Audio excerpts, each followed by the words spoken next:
Hi అండి. ఈరోజు కొబ్బరితో చిత్రాన్నం చేసినానండి. చాలా బాగా వచ్చింది టేస్ట్.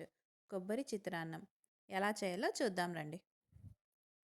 ఒక పాన్ పెట్టుకునేసి అందులో 2 స్పూన్లు ఆయిల్ వేసుకొని పల్లీలండి. ఒక 2 స్పూన్ పల్లీలు వేసుకున్నాను. అలాగే శనగపప్పు, ఉద్దిబ్యాళ్ళు అవి కూడా బాగా బ్రౌన్ కలర్ వచ్చేదాకా ఫ్రై చేసుకుందామండి. ఆవాలు, జీలకర్ర,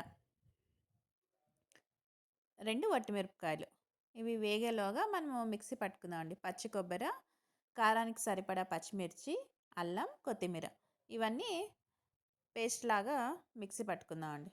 చూడండి, ఇప్పుడు శనక్కాయలు కూడా బాగా వేగిపోయినాయి కదా. ఇప్పుడు ఇందాక రుబ్బి పెట్టుకున్నాం కదా పచ్చి కొబ్బరి పేస్ట్, అది వేసుకొని ఫ్రై చేసుకుందామండి. అలాగే కరివేపాకు, కొద్దిగా కరివేపాకు వేసుకున్నాను.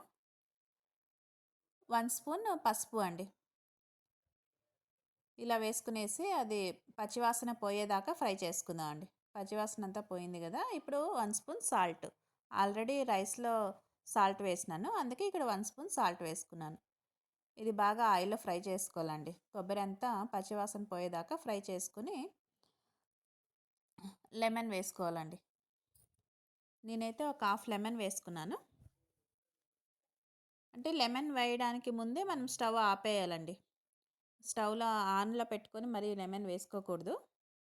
స్టవ్ ఆపేసినాకనే మనం లెమన్ వేసుకోవాలి. ఇప్పుడు ఉడికించిన అన్నం ఉంది కదా, అన్నం వేసుకొని కలుపుకునేదే అండి. ఇంకా చాలా బాగుంటుందండి కొబ్బరి చిత్రాన్నం. ఇది మనకి లంచ్ బాక్స్కి మనం ఎప్పుడైనా వన్ డే ఎక్కడైనా పిక్నిక్ ట్రిప్ అలా వెళ్తాం కదా, అప్పుడు టేస్ట్ కూడా బాగుంటుందండి. చల్లారిపోయిన తర్వాత మనకి లెమన్ రైస్, చిత్రాన్నం అవన్నీ డ్రై అయిన తర్వాత తినడానికి అవ్వదు కదా చల్లగా అవుతే.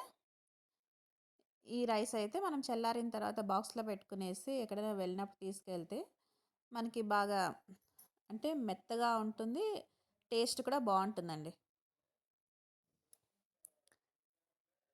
మీరు కూడా ఒకసారి ట్రై చేయండి. ఇంతే అండి, సింపుల్గా ఇలా కొబ్బరితో చిత్రాన్నం చేసుకోవచ్చండి. మీకు కూడా ఈ వీడియో లైక్ అవుతే లైక్ చేయండి, షేర్ చేయండి, కామెంట్స్ చేయండి, సబ్స్క్రిప్షన్ చేసుకోండి. Thank you.